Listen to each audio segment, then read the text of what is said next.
why is sort of the industry changes and the industry dynamics affecting fertility, and why is it making it now the reason why these clinics need to change? And then in changing, we create these new operational methods which focus on work-life balance and efficiencies, because it's the only way we can go from being sort of a mom and pop, fragmented industry to a scaled, able to give more people access to care, but efficient, group of clinics is by making these changes. And we need to make the changes in a way that works for sort of where employees want to be. Hi, I'm Kevin Ali, CEO of Organon.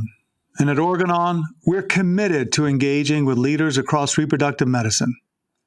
So I'm excited to introduce today's guest, Beth Zoneraich, CEO of Pinnacle Fertility. This episode was brought to you by Organon. Organon is committed to championing care equity in fertility. By elevating education, expanding resources, and investing in innovative solutions, Organon stands with aspiring parents on their unique journeys. Learn more at fertilityjourney.com. Today's advertiser helped make the production and delivery of this episode possible. But the themes expressed by the guests do not necessarily reflect the views of Inside Reproductive Health, nor of the advertiser. The advertiser does not have editorial control over the content of this episode, nor does the advertiser sponsorship constitute an endorsement of the guest or their organization. The guest's appearance is not an endorsement of the advertiser. Thank you, Kevin. You made me realize that I may have been mispronouncing Beth's name incorrectly in this interview, and I am correcting myself, and I am correcting all of you, Beth Zoneraich. One of the things that fertility networks are supposed to do is to introduce operational efficiencies to the practice of REI. Beth Zoneraich has been mapping the patient journey for many years, long before she was the chief executive of Pinnacle. So I asked her about what she's doing now to make the patient journey more efficient, and also what are the market causes that make it necessary to make it more efficient. What are the workforce causes for needing to make it more efficient? What is Pinnacle doing to automate steps in their EMR? What are they doing at patient intake to anticipate patient needs and desires? How does Pinnacle segment and specialize their support staff? What are they doing to train those staff? I press a bit on the separation between business and medicine. Doctors say they don't want to be told how to practice medicine. People say they don't want to tell doctors how to practice medicine. I just don't think that business operations and the practice of medicine are completely separable.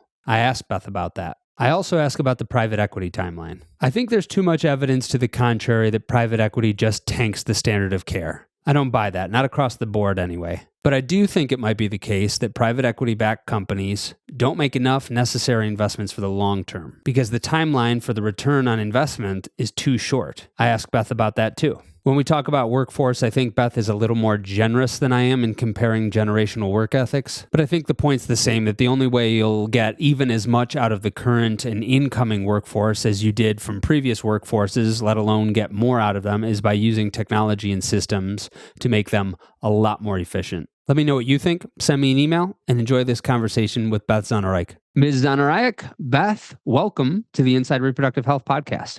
Griffin Jones, thank you so much. It's a pleasure to be here. I'm happy that you're here. You're a fellow upstate New Yorker originally, so we've gotten to connect on that. We also have gotten to connect a little bit recently on some thoughts on operational efficiency, and I do want to get into that and then what that means for the workforce. But maybe we take it from your view of what's happening in the field and why efficiency, in particular efficiencies, are necessary at this time. What's the bird's eye view of what's happening that you think this is now necessary? Well, thanks, Griffin. I love to talk to my own network and outside of the network about what a quickly changing industry the fertility world is. And we have a lot of these dynamics going on in the industry that are hitting all at the same time. And sometimes when you're in a clinic as a physician or as an embryologist, you feel these industry trends hitting, but it's pretty hard to see them in a global context and understand maybe why some things that are changing at the clinic are changing. So when I look out at the industry and look over the past 10 years, you really see huge changes. The first is that within the clinic, delivering care to the patient has become a lot more expensive. It's become more expensive because we've added a lot to the process. So we've made our success rates, and the science has exploded, and our clinics are much more successful at getting our patients pregnant using things like genetic carrier screening and, biopsying embryos and doing PGTA or PGTM testing on the embryos. That's improved our success rates. But if you think about what the clinic needs to do, they're now doing a lot of genetic counseling they've never done before, coordinating that. And they're running more tests, which requires coordination with outside vendors. And then they're spending time in the lab biopsying embryos, and they have to now coordinate 2 cycles, first the retrieval and then the frozen embryo transfer. So the amount of work required in the clinic that makes it necessary to get to 1 cycle is a lot more work and a lot more employee, lab, nursing, and doctoring time than we had before. So while that's one big trend that's happening, we also have a shortage of labor, so it's making that labor more expensive. That's really making caring for each individual patient tougher and more expensive and taking more time. So that's one big industry trend that's happened.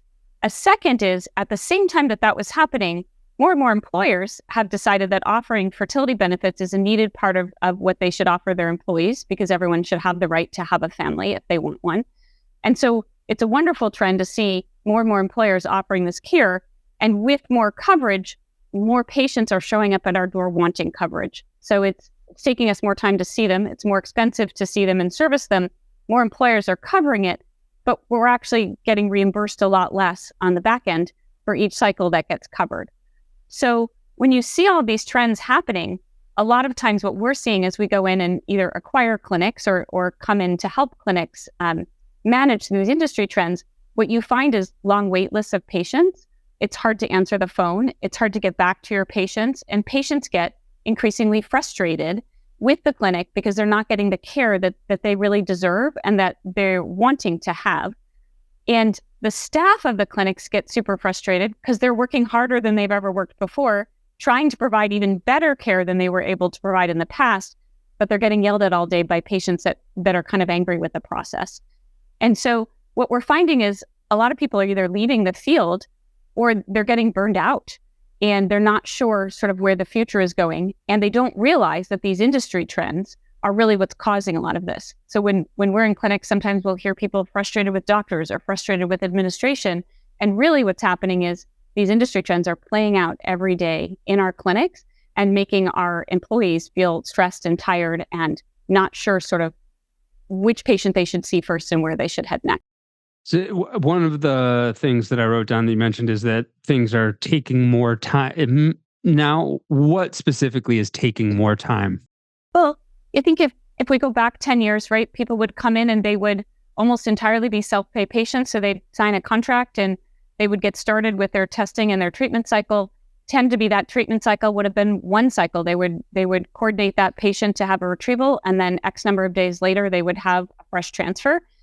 Now we've got to coordinate genetic carrier screening of sometimes one of the parts of the couple, or pretend both, husband and wife, and or two spouses, or an intended partner. So some of the times we're doing the genetic counseling and the genetic carrier screening. Then we're coordinating a retrieval cycle. Then we're typically creating embryos, freezing them as we biopsy them and send them off for treatment. We've got to coordinate with an outside vendor or do that internally. Then we've got to get those reports back. So when you think about all of the different steps from 10 years ago, we've added a lot more steps into the process. And we're now trying to coordinate with even more outside vendors. And those coordination with outside vendors can mean lots of paperwork to fill out, lots of faxes to get in, lots of attaching to charts. So there's a lot of steps involved in making that journey for the patient work seamlessly now, unless we put a lot of care and thought and time and energy into making it work better. So how do you introduce inefficiency into this dynamic? Because a lot of these things that have developed have been, I suppose, to increase effectiveness. Now you've got genetic counseling, you've got genetic carrier screening, you have you've got more options for third party, but everything you introduce might lead to it's one more step. How do you introduce efficiencies without introducing something that you're trying to make the inefficiency just one more step? That's a great question. We've actually spent years at Pinnacle now time studying and watching and process mapping the flow of the patient journey. And lots of people have done this, but we've tried to be really innovative at not just picking a medical record system, but then innovating that medical record system to kind of automate things along the patient journey path that makes it easier for our team and our staff to provide really, truly exceptional patient service while not stressing out the team and making their jobs better. And whether that be helping them with prep sheets in advance for what patient's coming at 8 and at 8:15 and at 8:30, and maybe a picture of what that person looks like, and any consent forms they need to sign and why they're coming to the clinic, and any copays or deductibles they may need to have, and sort of helping the front office with sort of a list of all of the patients coming in and what exactly is needed, and getting them ready for that in an easy electronic checklist. It may be taking some of our vendors and integrating them into our medical record system so that we're not filling out paperwork anymore. We're just doing click, click, click, and that order goes off to one of our key partners that we work with, and making sure when we get test results, they result back into our system. And if we have a euploid embryo, it's going to highlight green in our system on an embryo by embryo basis, or if it's aneuploid, it's going to highlight red, and the results are going to be right there at a click of a button.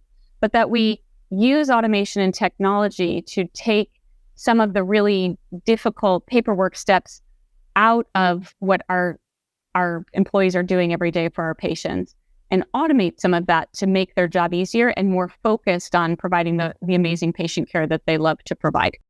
You talked about answering the phone, and the staff's working hard, patients are getting angry, wait lists get longer, and people are calling. What's your approach to patient intake and answering the phone, and what can be automated there? Are we at a stage where we can have chatbots do a lot of things, or we can have some sort of AI triage, or what's the approach to think about that point of intake now? So we try and study intake from many different avenues. So we study intake first for, why is the patient calling to begin with? Did we not anticipate the need of that patient in advance, and touch base with that patient before they needed to call us? So the first is, can we reduce phone calls by better educating our patients and better getting them prepped for their cycle of their appointments proactively, so that they don't need to contact us because we've already contacted them and satisfied that need. So we study our phone calls to see, maybe we are getting lots of phone calls, for instance, here's an example, from a lab because we had the wrong diagnosis code, and sort of labs that we were sending out were getting rejected. And so we need to go in and fix a diagnosis code, and then all of a sudden those calls will stop coming in. So those are easy ones that we try and solve. Then what we try and do is we've studied good service models. And so we've gone out and said, outside of healthcare, who do we think of as having really good service models? So for instance, we've brought in the Ritz-Carlton to speak to our teams twice now, 2 years in a row. And Ritz-Carlton defines good service as anticipating the needs and desires of their customers for us, for our patients. And so beginning to pre-think, if I'm a patient and I know the patient journey, or I don't know the patient journey, but we know the patient journey, and anticipating what that patient journey looks like and proactively reaching out in advance. So if someone needs to be on day 2 or 3 of their period, and we know their appointment's coming up, can we text them in advance to say, hey, did you get your period? Are we still good for your appointment in 2 days, or should we push it out a day? And being able to really think through that before they show up maybe on the wrong day of their period and then say, oh, I didn't know, or we'll have to reschedule and try again a month later. So when we can anticipate demand, we reduce those phone calls. And then finally, when patients do call us, we should be answering in the first 2 or 3 rings. We shouldn't have them waiting on hold for long periods of time. And we should be able to answer their question in one answer. We shouldn't have to transfer them 5 times. We shouldn't have to say, we'll get back to them. We should be able to intake and have trained staff that can answer their questions. And so our goal, and we're not at this at every clinic and in every place where we're operating, but that is our goal to get to, is to be able to meet our patients' questions and answers in a very quick format, but really anticipate and ahead of time answer their questions almost before they have them. Our desire is to delight the patient.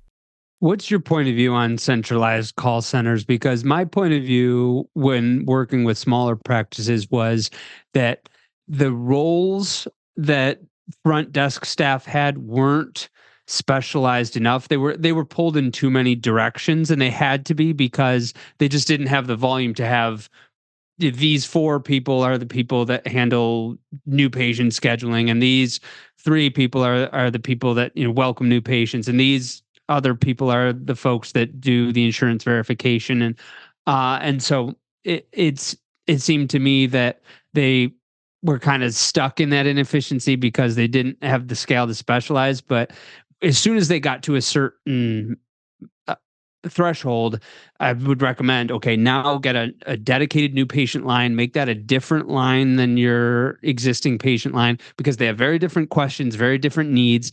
And to the extent that you can, have people whose job it is just to deal with new patients. How do you view that delineation of responsibilities? Yeah, Griffin, I agree 100%. When I have sat at front office before trying to understand the patient flow, the first thing that I notice is the front office person who needs to greet our next patient or check out a patient that's leaving or talk to people in the waiting room. It's very hard for that person to answer the phone. It's sort of like a gamble. When the phone rings, you don't know if it's a quick, I'm going to transfer it to someone. If it's a 30-minute, I'm going to do an intake of a new patient. You don't know who's on the other end of that call. And the front office person, of course, being service focused, wants to be able to greet the next person walking in with a smile and get them ready for their appointment. So they get nervous about answering the phone because they're trying to do an excellent job with the patient in front of them. So separating those roles quickly becomes really important so that somebody can be focused on intaking the new patient, answering all their questions, and being able to answer that call within the first ring or two, while not trying to be rude or have two conversations at the same time and give both people their full attention. So we always try to have front office only as a backup on answering new patient calls, but not the main place where new patient phone calls are routed to. When you're a network like yours, can that be done from one place across multiple practices in multiple geographic areas? What are the pros and cons of doing it that way? So because Pinnacle operates from coast to coast, we often have a 3-hour time difference. So one new patient call center for the entire country, I think might be difficult for us. It's not something we've gone to at this point.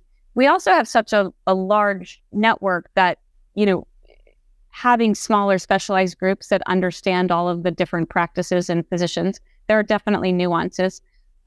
Pinnacle does try and standardize more rather than less so that we can help with automation and help with technology improvement on the back end. There are definitely still differences between the clinics in scheduling or times, or some of the clinics are in batching schedules for IVF, others run continuously based on size. So we have not tried to centralize into one call center. What we've done is more regionalized centers and or centers within a clinic, but just not having it all in the front desk position. Organon is dedicated to delivering impactful medicines and solutions for a healthier tomorrow. Guided by its mission of being here for her health, Organon proudly recognizes fertility providers around the world focusing on care equity. We believe everyone should have access to fertility education and treatment. By collaborating with providers, advocates, and communities, Organon is working to elevate fertility awareness, expand resources, and invest in innovative products that help more aspiring parents access the care they deserve. Every journey to parenthood is unique. Organon stands with you. Learn more about Organon's resources at fertilityjourney.com. You've been the top chief at Pinnacle for a year and a half at the time of this recording. You worked for the company for a bit longer than that. What do you view as, or what were in that time period, what were the efficiencies that you prioritized first, and why did you prioritize them that way? That's a great question. So since I have joined the company, I think the main priority was to get everybody on the same technology platform so that we have a base in which we can grow. So clinics came to us on paper. They came to us in a variety of different EMR and billing systems, sometimes 2 or 3 at a time. And we've had 12 different groups join us. And through that, we've done 9 different EMR conversions. And as of June of this year, every clinic of ours will all be on the same tech stack platform. That's the same copiers, the same voice over IP phones, the same Microsoft Office 365 platforms. They will be on the same medical record systems, using the same vendors. And we've integrated all of those technologies together. That will give us, and has given us, since we're almost there now, this foundation of which to start to build from. And we're just beginning to see what I think will be really exponentially increasing results, as an outcome from this, as a way of doing things to make our patient care and our service levels truly outstanding. As you introduce these efficiencies, how do you think about the overlap of business operations with clinical care? Because I've become convinced over the years that you just can't totally separate those two different things. And the tension between business and clinical over the years has been, well, the clinician saying, well, we don't want somebody without an MD telling us how to practice medicine. And the business response has traditionally been, we don't tell you how to practice business or practice medicine. We handle the business things. And I just think that there's an overlap that can't be fully separated. And I think if I was in your seat or Lisa's seat or Derek's seat or TJ's seat, or I think that, and I'm a business person looking at this, like I feel like I would be telling doctors, like, there's no way in hell you're doing ultrasounds. Like, we're going to have sonographers do that. And then you can tell me what safeguards need to take place. And then you can also tell me what safeguards need to be in place for APPs to be doing to be doing IUIs, or OBGYNs to be doing retrievals. Like, you can tell me, but just looking at where the field is, where it needs to go, it's like, we're not going to be able to stay in business in a handful of years if we can't figure this out. And when you think about the number of the percentage of self-pay patients decreasing, and those reimbursements are often much lower, and so you got to figure out the efficiencies there. Plus, we're only serving a fraction of the marketplace that needs our help. Among other workforce inefficiencies that are coming into the place that we'll talk about some more. But I from my view, I would be like this way of being able to see more patients isn't totally divorceable from the way people practice medicine. And I think that I would have a safeguard or a system for saying, okay, you tell me what needs to be in place in order for it to be clinically safe, clinically effective, not compromising quality of care at all. But like, this is the direction that we're going at from business. How do you think about that? So, I think I'm a little bit blessed in the sense that I'm married to an REI physician, and I've been married to that REI physician for 28 years. And we started a practice together. So it comes very naturally to me to know that while there's always an intersection of business and medicine, doctors need to drive medicine 100% of the time. It's really critically important. I last had biology in the 9th grade. I don't have a really intelligent background in sort of telling a doctor how to see a patient and what to do. But what I found really large success at is being able to identify industry trends and analysis, use things that are happening outside of the industry, whether it be the Ritz-Carlton or, honestly, any of the case studies that you can read in business and studying other industries, and bringing those successfully into healthcare, specifically into fertility. And I find that doctors are great problem solvers. So if doctors are presented with, this is just my experience, lots of good data and knowledge of the problem, then they're great solvers and helping innovate the solution. And then once some physicians have innovated, they're pretty good at working with other physicians to help people come along. Change management is really hard, and it's really hard, as the industry has changed so quickly, to keep up with it. But through the Medical Leadership Board, where at Pinnacle, we have one doctor from every practice sits on a Medical Leadership Board, and they make all of the decisions when it comes to anything medically about the practices across Pinnacle. And no one from the business side votes on that, nor should they. Those are medical decisions that should only be voted on by the medical group. And they've been really able to guide us quite effectively in meeting sort of these demanding, changing times, but through a physician, through the physician lens and being led by the physicians. We have a similar board on the lab leadership board. They manage all of our lab decisions and our equipment purchases, and then oftentimes together, the groups will get together in person twice a year. They meet monthly. They make decisions together. Like if we're picking a long-term storage partner, that would be both a lab and a medical decision. They would vote collectively. And then we have a business leadership board, and their job is really to roll out and help solidify all the initiatives and things approved by the medical and lab leadership boards.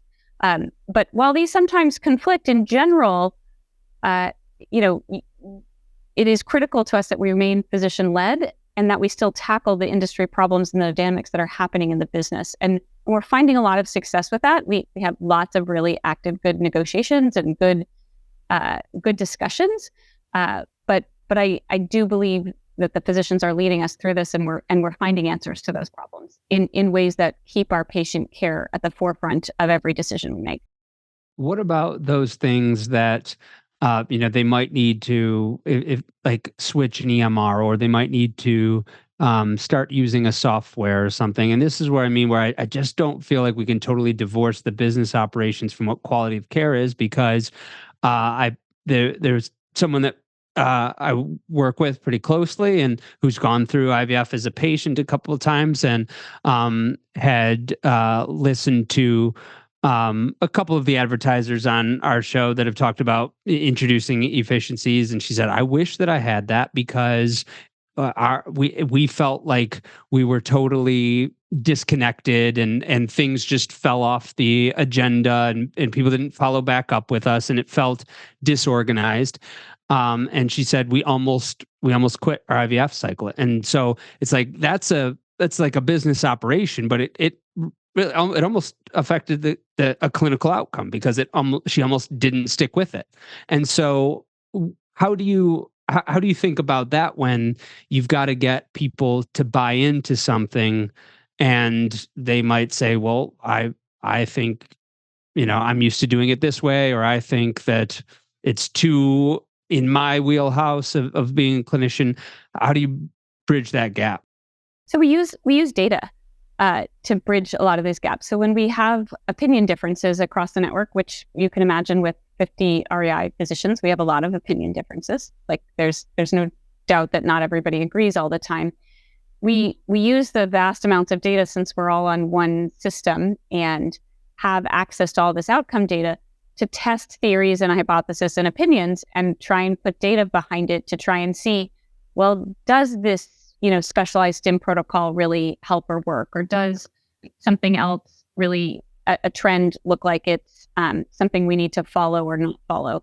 And so we try and break down and listen to each idea, and then we have the doctors talk to each other. So that's why we have this medical leadership board. And if it's working successfully in 7 or 8 or 9 of the clinics, it'd be unusual for it to not work in the remaining clinics. And so we encourage everybody at Pinnacle to travel a lot and visit each other in different clinics. So if we have a clinic struggling with a rollout or doing something that another clinic is already trying, we invite one doctor to fly to that clinic and see it with their own eyes, and watch how one doctor sees the patient to sort of help make the decision of, could that work in a different clinic? We found that to be incredibly successful as a way for physicians and folks in the front office and folks in our embryology lab to learn from each other.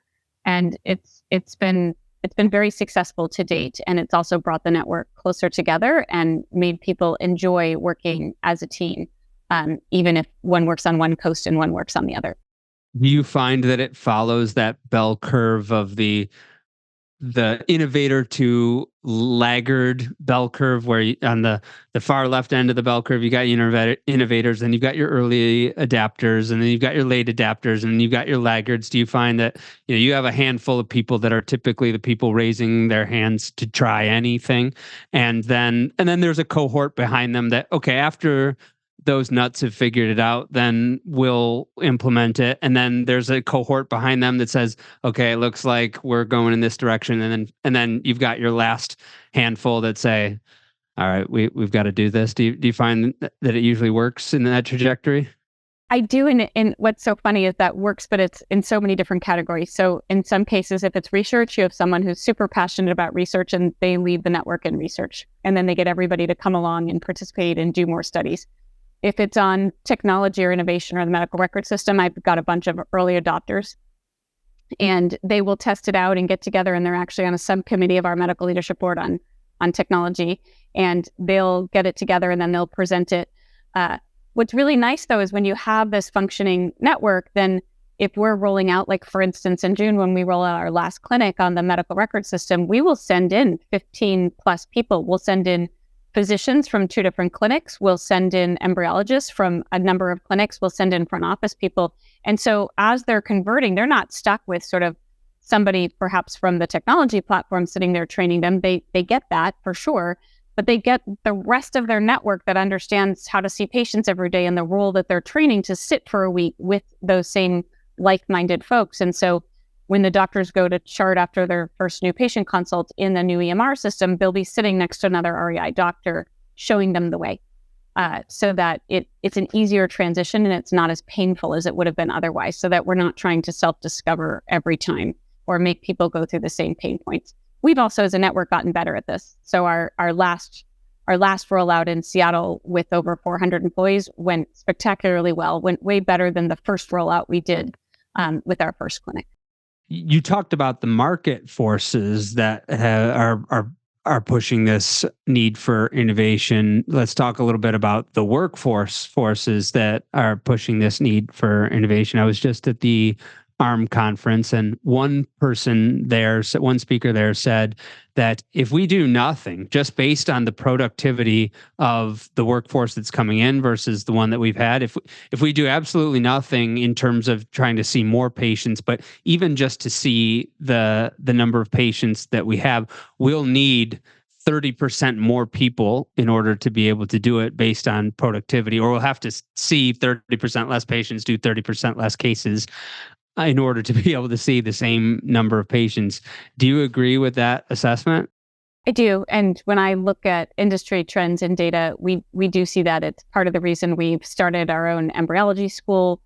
We are actively considering and looking at rolling out sort of a OBGYN training programs. We are very active in fellow recruiting and trying to convince other REIs to come join our network. That we see very much the need to increase all of our specialized workforce, and we spend a lot of time on innovative, creative career pathing for lower level, entry level employees into fertility clinics, all the way up to navigator positions, looking at anyone with a bachelor's of science to increase the number of people entering the embryology field, and just getting more and more people interested in servicing and caring for people wanting to start their families.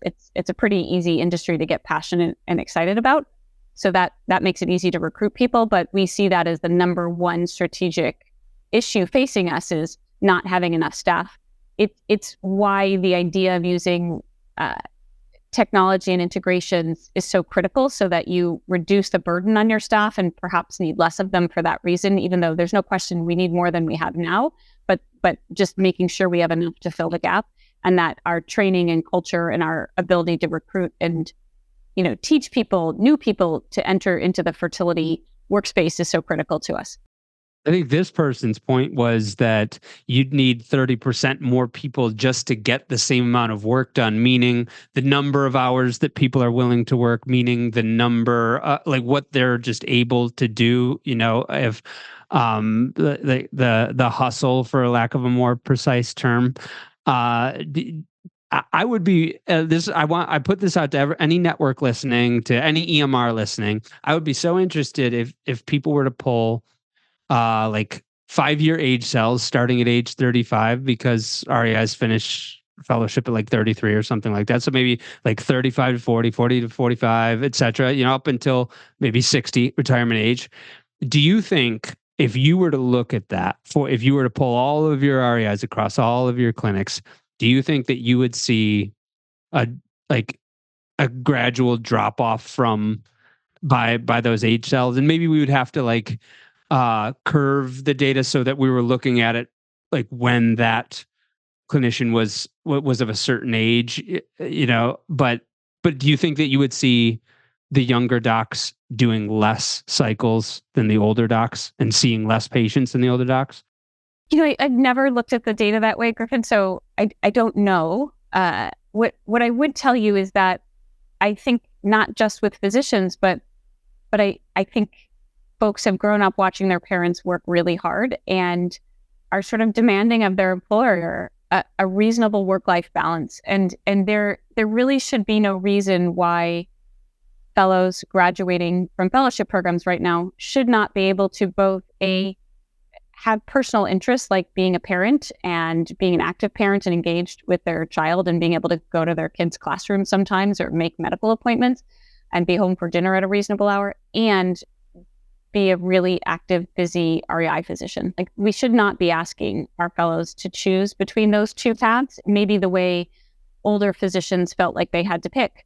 And we shouldn't having to be asking them to work 7 days a week and not take vacation days. We've got to innovate the work so that these talented fellows can have both. Because, people, if we're working this hard and passionate about allowing all of our patients having the right to be a parent, we certainly can't tell our own employees that they shouldn't have the right to be a parent and to be an active parent. I think it's a fair request. And so a good part of the reason why, at Pinnacle, we want some level of standardization and some level of a tech platform is to be able to innovate the work to provide physicians and lab staff and nursing staff a better work-life balance. And we're finding a lot of success with that. And if you go back to clinics that sort of went through these transformations with us in 21 and early 22, and you go back and speak to the wives and the husbands of the doctors, they will tell you they've taken more vacations and had more free time with family than they had ever had before.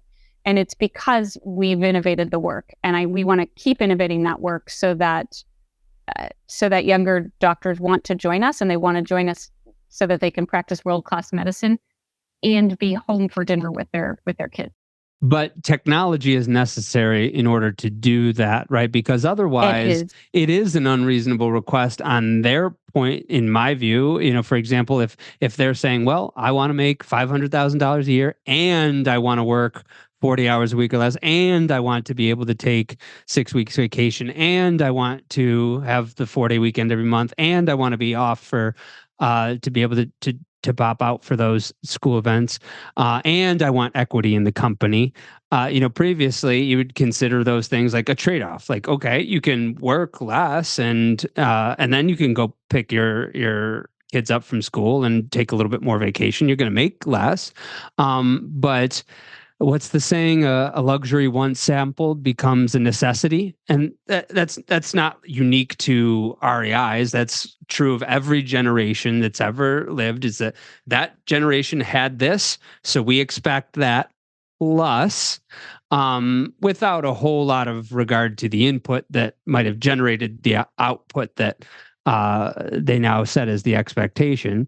So the only way that it can become reasonable is if they are a lot more efficient using technology. Yes, and I think sometimes when we talk to new doctors that are coming in, right, they're perhaps protecting themselves as they look up and see someone who's worked 7 days a week for 20 years and they don't want to sign up for that. But I don't sense when I have those conversations that those physicians aren't interested in working hard. In fact, they want to work very hard. They just want to be able to work hard and also have a life outside. And it's a fair ask. And so they want to be able to work maybe in their own way, or maybe not always from the office, right? So could they do consults from home and miss like a really busy, crazy commute in, and or be able to take their kids to school and then be doing telemedicine from somewhere, and then maybe be in the office a little bit later and not spend 2 hours a day in traffic, or maybe they're not driving between 3 offices. Or they're able to be home at a normal time to put their kids to bed, and then they sign on to do some labs or to do some other things at night, but they don't have to be back in the office. But the ability to sort of manage the work so it fits into their lives, as opposed, I hear that more than I hear, I just don't want to work. That's not tends to be the conversation that I hear these doctors asking about. And I think, I truly believe it should be the standard we're all setting is an ability to have both. I don't think someone should have to pick between a career in REI and a work-life balance. I do believe there's a middle ground where they are able to have both. But I do believe to get there, you need some technology and standardization to be able to do the work in a way that other people can help, and that we're automating as much of the sort of paperwork as possible. Also for safety mechanisms, if we automate more, we make less mistakes, or we have less of a chance of, miscoding a name or something like that. So, as this technology is necessary to achieve that accommodation, what are the things in the pipeline that you're paying attention to that, okay, if we're going to get there, it means that we're going to have to automate this. It means that we're going to have to be augmented by this. What are those couple things that you think that in order to get to this, where, hey, you still want to make a lot of money, you still want to see a lot of patients and do right by them, you just want to do it way more efficiently, and you want to have this time outside of work. What are those efficiencies that we have to achieve? So I think a lot of the efficiencies are we have to get the work. If we anticipate patient demand in advance, then in fact they ask less questions. We waste a lot of time in the fertility world where someone calls in and leaves a message, and then when they don't hear back, they send a portal message, and then when they don't hear back, they might call again or talk to somebody. But then you have three people, someone trying to answer the phone call, someone trying to answer the portal message, and however else they've engaged, trying to get back to that patient. And it leads to a lot of confusion and double work and triple work that we can avoid if we anticipate that patient's question. So first, we got to reduce the work to make it more automated and reasonable, and that we're servicing the patient the first time or in advance. Because that will then give us less to do. Second, we've got to use technology to help us. So if we're all on the same platform and we automate a bunch of things on the front end, or we integrate with front end apps and we collect more information online, and then we synthesize that information in a better way, we can make the work easier. If we can even innovate and present physicians with, if they spend a lot of time pulling, follow-up consults or trying to get ready for a follow-up consult, and they pull things from 4 different places, even if we can automate the pulling of those things to more easily put the information in front of the physician, so they're not doing the work to go to 4 places to get it, but they're just making the physician call on what to do. Those are the types of small innovations on the back end that we're actively working on to try and help physicians do the work that physicians need to do, but not do the work that they don't value. And so if you look at the types of things we're doing, we're attending AI conferences. We have 3 or 4 test small innovations that we're doing with AI right now. We're integrating with apps for intake that we'll launch and announce here soon. We've announced partnerships with big genetic carrier screening testing and with PGTA and with long-term storage, so that we can integrate all of that into our patient ecosystem. So we've got a lot. We've got a huge data informatics and data team, and they are really spearheading sort of innovating the work. And those are the things that keep me busy, many days. These innovations, be they small or big, they add up and they are an investment.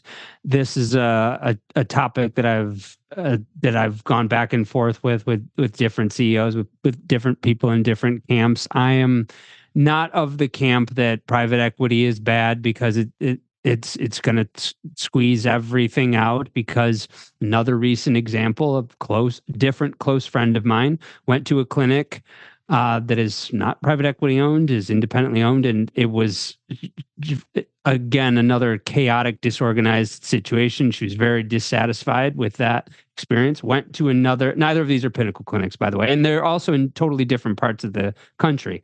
But she went to another clinic, and they are owned by a bigger group who's owned by a private equity group. And she felt that was much more organized and efficient, and had much better experience. And I know the providers of both of the groups that she went to, and they're both nice people, but I also have a little bit of a preview into their operations. I could see, I could see how that one is run a lot more efficiently. So I've never bought that criticism of private equity funded groups in medicine that they're just going to tank the standard of care, because there are clear examples to the contrary.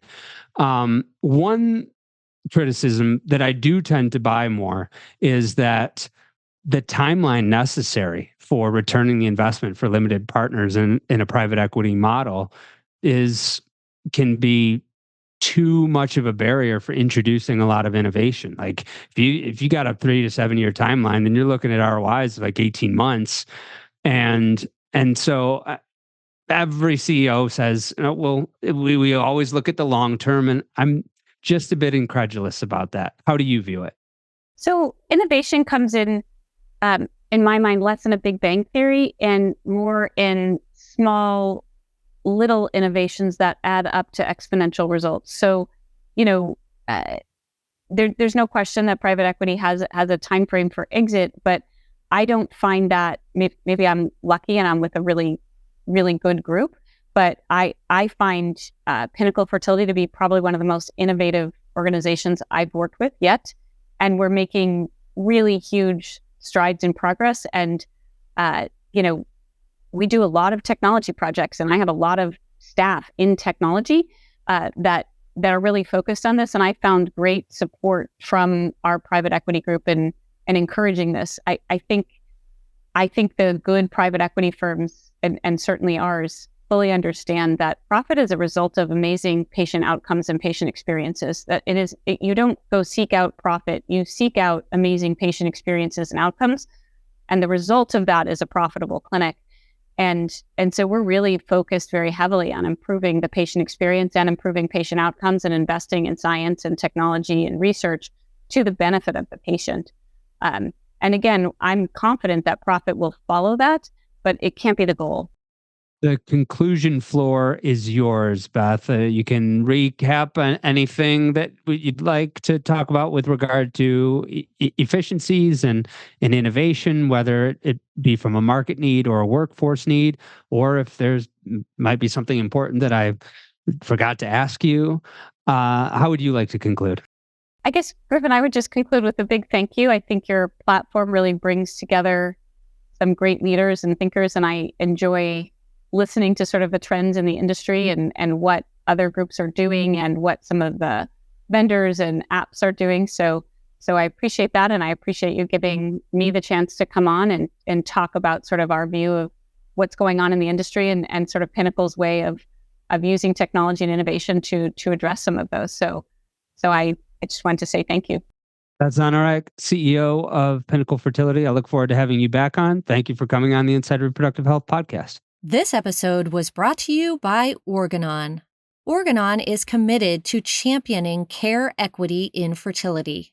By elevating education, expanding resources, and investing in innovative solutions, Organon stands with aspiring parents on their unique journeys. Learn more at fertilityjourney.com. Today's advertiser helped make the production and delivery of this episode possible. But the themes expressed by the guests do not necessarily reflect the views of Inside Reproductive Health, nor of the advertiser. The advertiser does not have editorial control over the content of this episode, nor does the advertiser sponsorship constitute an endorsement of the guest or their organization. The guest's appearance is not an endorsement of the advertiser. Thank you for listening to Inside Reproductive Health.